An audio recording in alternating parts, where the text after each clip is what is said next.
You know, when I was younger and I was really struggling with food, I thought about food constantly, really intense urges to binge.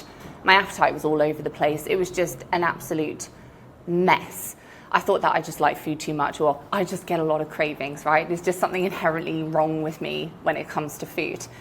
And I would watch people, my sister is always a great example when I'm explaining this.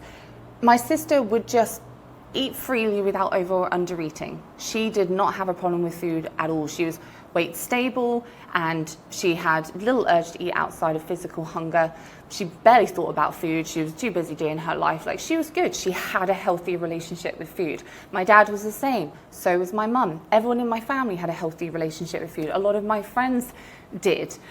And I would look at them and think, they're different to me. That's something that I can't have. And I wrote that off. Well, in fact, it never even occurred to me that I could to even write it off. I just didn't even cross my mind that I could be normal with food. I'd struggled ever since childhood. And thank goodness that someone on the internet that I've never met, I never will meet them, but thank goodness they made a video that got me to think the question for the very first time, is it actually possible for me to have that? And that then started the journey to where I am now, with a normal and healthy relationship with food. I could always have had one, but until I started to believe that I could, struggling with food was going to be my destiny. When people come and they knock on our door because they're struggling with binge eating, yo-yo dieting, really intense cravings, struggling in their relationship with food, and they're knocking on our door because they really want to develop a healthy relationship with food. They want to trust themselves around food, they want healthy control with food, they want little urge to emotionally eat. The number one thing that they always relay on a consultation or on a discovery call is, I'm not convinced that this is something that I can have. It seems like too good to be true. I've always struggled in my relationship with food. And I'll be honest that they lean a lot on our confidence in their ability to do it. But then they start moving through the process and then ultimately start getting towards the end of the process, and they've developed a healthy relationship with food and they're ready to walk out the door, and we sit down, we have a conversation with them reflecting on their journey. And we've started taking to asking them, can anyone develop a healthier relationship with food? And they laugh. The last three that I've spoken to personally have laughed and said, well, yes, of course. And I'm like, well, isn't that interesting though? Because just a few months ago, we were sitting on a consultation and you weren't convinced. You were very, very nervous and doubtful that this was something that you could develop for yourself. So I'm going to ask you now, this is me speaking to the client, I'm going to ask you now, what makes you feel so confident that anyone, people you haven't even met, can develop a healthier relationship with food? And they say, well, because anyone can learn new things and anyone can build skills. Now, why am I raising this? I'm raising this because the number one thing that stands in people's way of ever developing a healthy relationship with food is the belief that for some reason it's something that they can't have, that it's too good to be true for them. But I know that for the percentage of people that reach out for help or go to pursue a healthy relationship with food, there's a huge percentage of people who simply do not believe they can do it and have resigned themselves to struggling with food and dieting for the rest of their life. And that's why I'm making this video, because if that's you, you can hope for better. And I'm hoping that through this video, I'll be able to provide some insights that will actually help in your belief in your ability to do this and your optimism that you can as well. There's an analogy that I use with clients and applicants, which is, let's say that you've got two people, they're identical in every single way. Literally, they are clones of each other, the same person, and they both really, really want to have a successful business. Motivation's not an issue, they really, really want it. Again, identical in every way, except for one difference. Person A, or clone A, believes 100% categorically that they can have a successful business, and clone B doesn't believe that they can have a successful business, not deep down. So they're identical in every single way, except for this fundamental belief. And then what do you think the consequence of that is going to be, right? Who's the one that's actually going to develop a successful business? It's going to be clone A, whereas clone B, when they encounter obstacles or seeming setbacks or challenges, they're going to use that as evidence of, well, see, it's because I can't actually have a successful business. And they're not going to have the same attitude towards that. They're not going to learn, they're not going to be resilient, right? And it's that that's going to make the difference when it comes to how successful each of them are, right? What we believe we are capable of is everything. I first want to give our definition of what a healthy relationship with food is. That's really important because it's too abstract right now. Healthy relationship with food, what does that mean? It's like, what even is that as an aim, right? It's far too broad, far too ambiguous. So I'm going to give that definition to make it more tangible.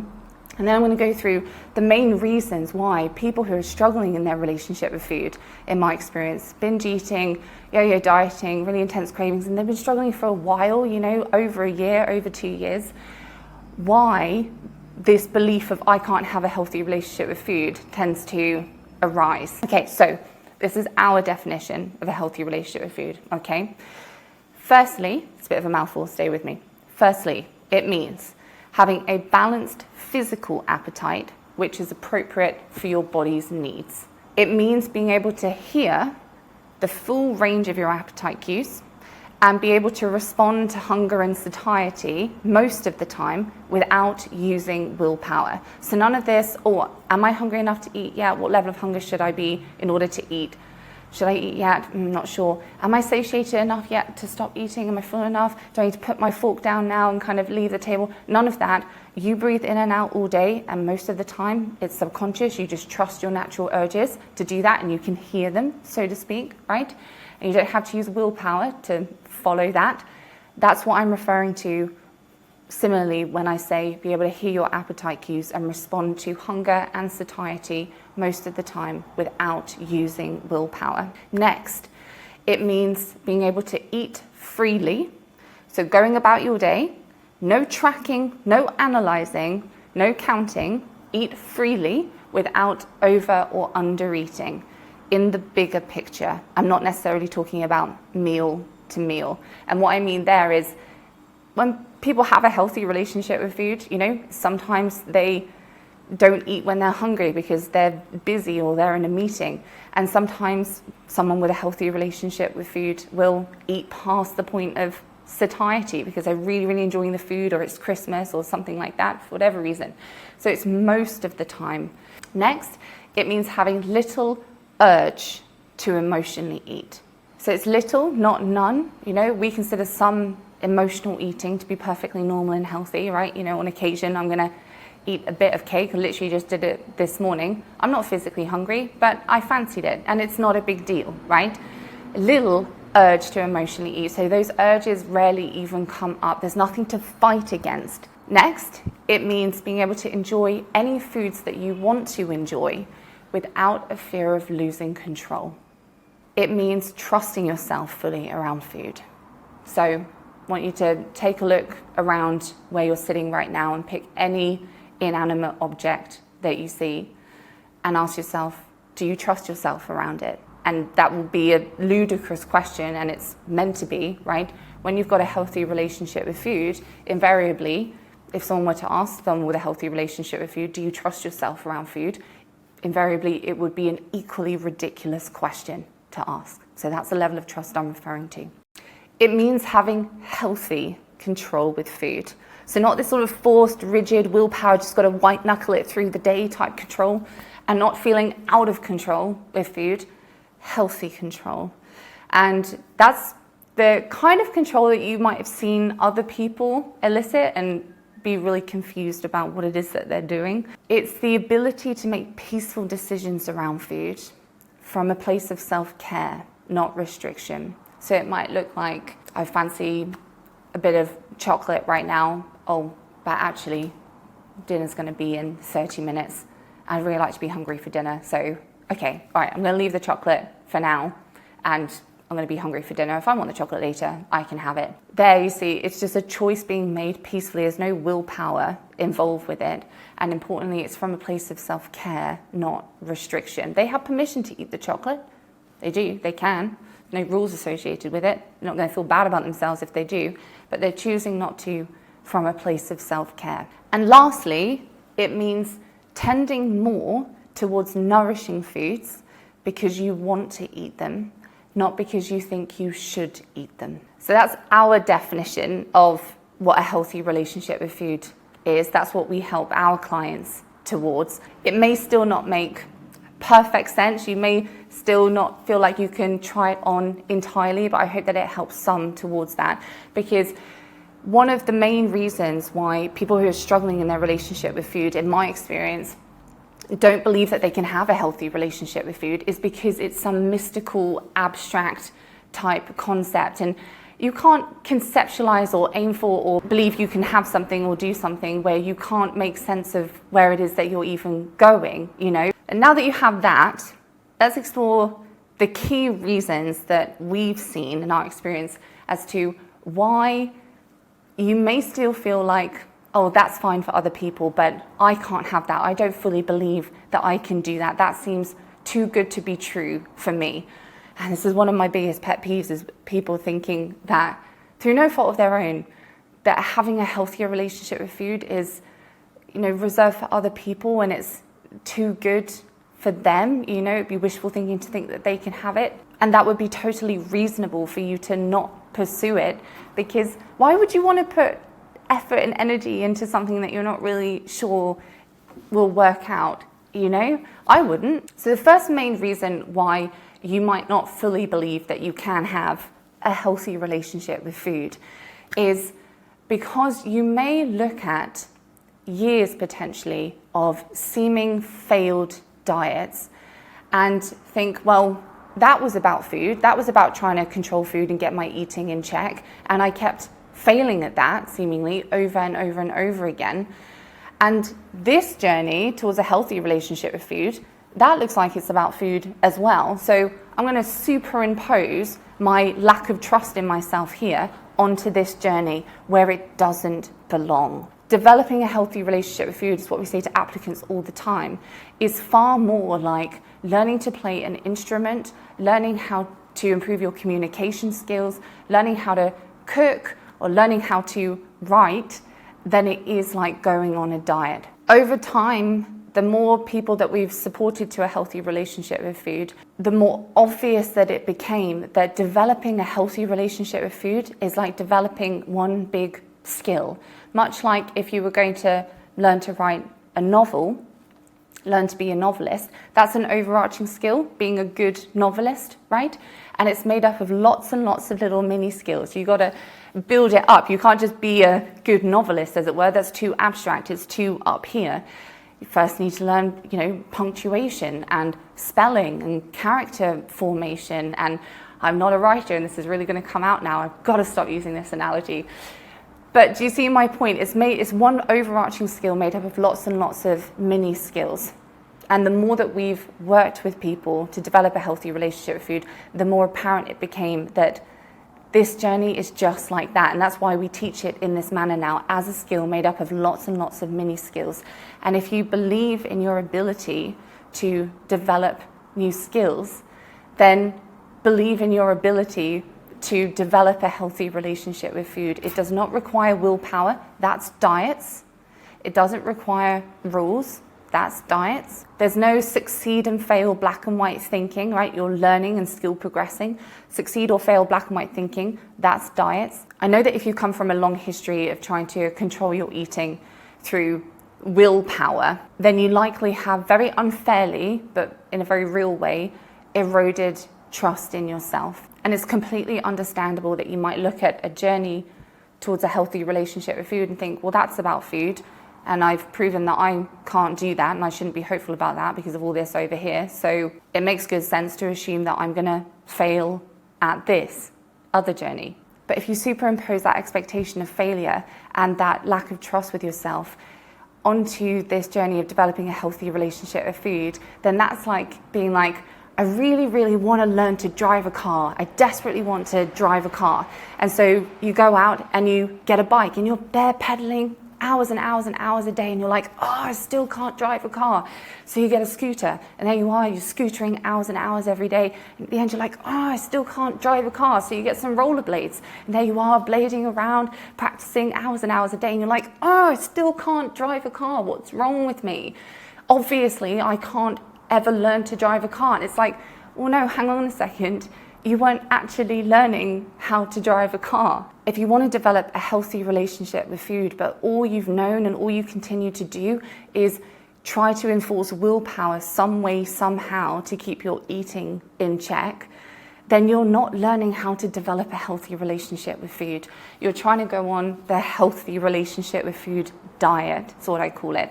The next reason, in our experience, why people who are struggling in their relationship with food don't believe in their ability to develop a healthier relationship with food is because they don't have a crystal clear picture of where it is that they're ending up and a real logical and tangible sense of what is necessary in order to transition from where they are to where they're trying to get to, right? Clarity here in terms of where you're moving to, what's it going to look like, how you're going to be thinking about food, right? And clarity in what's actually needed to move towards that is absolutely essential. Clarity is king in this space. If you were to develop any other skill, you probably just kind of trust the process a little bit more and kind of be like, oh, I'll sort of figure it out as I go, right? But when you're struggling with a lack of trust in yourself that you can even do this, then clarity on this is where I'm getting to and these are the specific steps that I'm going to take, and that makes sense to me how that's going to work in order to get me there, is often necessary to believe in your ability to do that. In our experience, it is absolutely no good. It would be absolutely useless for me just to say to you, you can have a healthy relationship with food, because your mind will go, well, I have no evidence to support that, right? And while the evidence will come on the journey, what we can do at the forefront is get real clarity on what those steps are, and for it to make sense to you, like, oh yeah, if I do all those things, I can see how I develop a healthy relationship with food. And oh yeah, I can see that I can actually do each of those individual steps. It's clear, it's tangible. Yeah, I believe in my ability to do that, and that, and that, and that, and that. If you want to know more about the steps, as it were, as we have them, as we've outlined them, then I won't go into the depths of that now, because I have made an hour-long video which summarizes and gives an overview of the different steps. It's still not super in-depth, right? Because we work with clients for up to 6 months and cover 40 mini skills with them, but it is a nice high-level view. If you want to learn more about that, then you're very welcome to check that out. It's linked in the description. It's completely free to watch. I don't know if it's for you, but that's exactly what we cover with applicants and clients in a 2-hour consultation. We go through everything that you're struggling with, form with you a very clear picture of where it is that you're trying to get to in terms of your relationship with food, what's going to be happening with your weight, your body image, all of it. And then through that process, we help our applicants and clients to see where it is that they need to put their attention in order to make the transition from here to here in a way that makes sense to them. If you're interested in having that, then what I'd suggest is first book in for a discovery call with us, just to make sure that having a consultation would be suitable for you, and we are able to help. Book in for a discovery call, and then we'll take it from there. You'll find the link for that down below. Another key reason why you may not believe that you can have a healthy relationship with food is if you believe that food is the problem, or the disordered aspects of your eating are the problem rather than the symptom of other stuff, if you see what I mean. If you believe that the food aspect and your lack of control, as it were, around food is the problem, then that very predictably, in our experience, leads to one type of solution, which is use willpower to control eating. And that, as we've already spoken about, doesn't work in our experience. It just makes things worse. So if you see it as food is the problem, or you just like food too much, or I just get a lot of cravings, right? And you've tried hard to try to control your eating and control your food many times, that can very easily set up this narrative, which you see quite often, of, well, this is obviously just inherent to me. I obviously just like food too much. I'm obviously just always going to struggle because I simply cannot control my cravings. I simply cannot stop myself from binge eating. And it's like, no. The issue is not the binge eating. The issue is that there is an urge to binge, and that urge is originating from deeper things, right? The urge to binge, the urge to use food emotionally as well, doesn't just come out of nowhere like some mystical, magical thing. It has reasons for it. The urge to binge and the emotional eating is the symptom, it is not the problem. And when you start understanding actually what is creating the urge to binge and what is creating the emotional eating urges, and you develop that self-awareness, then we see it time and time again. Then it's like, oh, here's something actual tangible that I can work with, and I can work with that and support myself in that without having to use willpower to just stop myself from binge eating or emotionally eating. There are things that I can do to support myself that would bring the urge to binge and bring the urge to use food emotionally down. But if you view food as the problem, or the binge eating as the problem, or the emotional eating as the problem, rather than the fact it's the urge that's coming up in the first place, then your attention is going to keep going in really, really unhelpful places. You're going to seemingly fail over and over and over again, and you're going to prove to yourself, seemingly, that you can't have a healthy relationship with food where you're not binge eating, you're not really emotionally eating. And that would make complete sense why you'd come to that conclusion, but it would be such an inaccurate and unfair conclusion to come to. The disordered practices when it comes to food and a healthy relationship with food, in our experience, both of those are the symptom.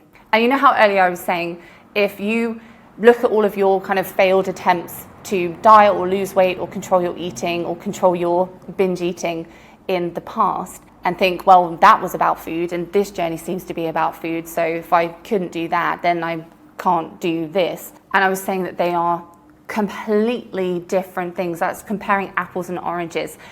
And that's because the journey to a healthy relationship with food, at least in the way that we work with it, very effectively though, is not about food. It's not looking at what are you eating, when are you eating. You know, when we're working with clients, we're not looking at what are you eating, when are you eating, and trying to control that. That would be ludicrous.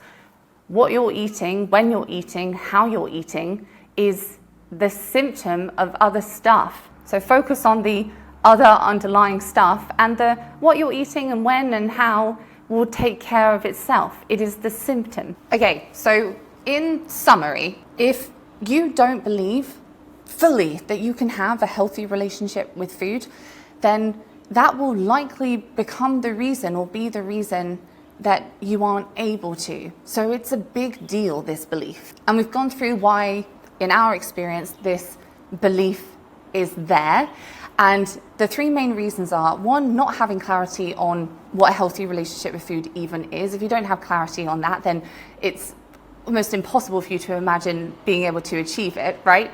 Number two is thinking that what you've been aiming for is just a more balanced way of eating, just eating in moderation, the actions that you're taking, you know, the surface level stuff, rather than differences and changes in your relationship with food and your urges and your decision-making framework around food. And the third very key reason is often because if you couldn't enforce enough willpower for long enough to keep your eating in check, and therefore don't trust yourself to do that, assuming then that you will also fail at developing a healthy relationship with food, as though developing a healthy relationship with food also relies on willpower. If you still want more support at this point, then book in for a call with us. No pressure, it's just a conversation. We want to hear from you. We want to hear your story, your struggles, where it is that you're aiming for, and we can provide you with some insights as well that can support you on that journey, whether that's with us or not. And we can also explore if whether our approach is the right fit for you on your journey. So book in a call with us if you want some additional support,